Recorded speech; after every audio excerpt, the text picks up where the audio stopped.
আজ ভাবলাম হেলদি কিছু ট্রাই করা যাক। বানিয়েছিলাম প্রন স্যালাড। খেতে কিন্তু খুব ভালো হয়েছিল এবং খাবারটা কিন্তু ভীষণই হেলদি। খুবই কম তেল লাগে, প্রায় লাগলে না বলেই চলে। তো এটা বানানোর জন্য সবজিগুলো নিয়ে নিয়েছি পছন্দ মতো। একটু গাজর, একটু বিনস, সামান্য কড়াইশুঁটি, আদা রসুনও লাগবে। গাজরগুলোকে খুব সরু সরু করে কেটে নেব, বিনসগুলোকেও কেটে নেব আর মটরশুঁটিগুলোকে ছাড়িয়ে নেব। দিয়ে নুন গরম জলে কিন্তু হালকা সেদ্ধ করে নিতে হবে।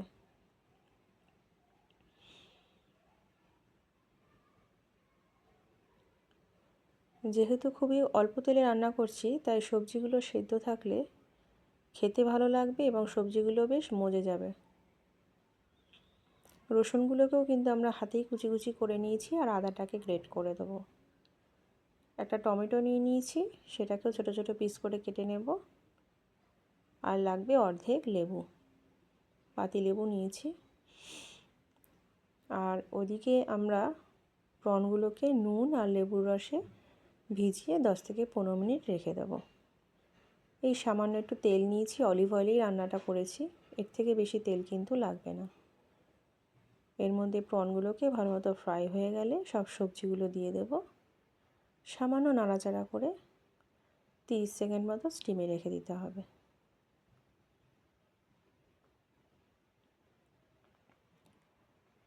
এরপর এর মধ্যে আমরা অ্যাড করব সামান্য গোলমরিচের গুঁড়ো,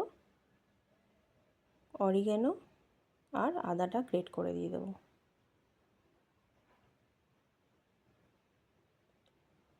এতে আমাদের রান্নাটা 90% হয়ে যাবে। একটা ডিম সিদ্ধও লাগবে, সেটাকে 4 ফালি করে কেটে নেব।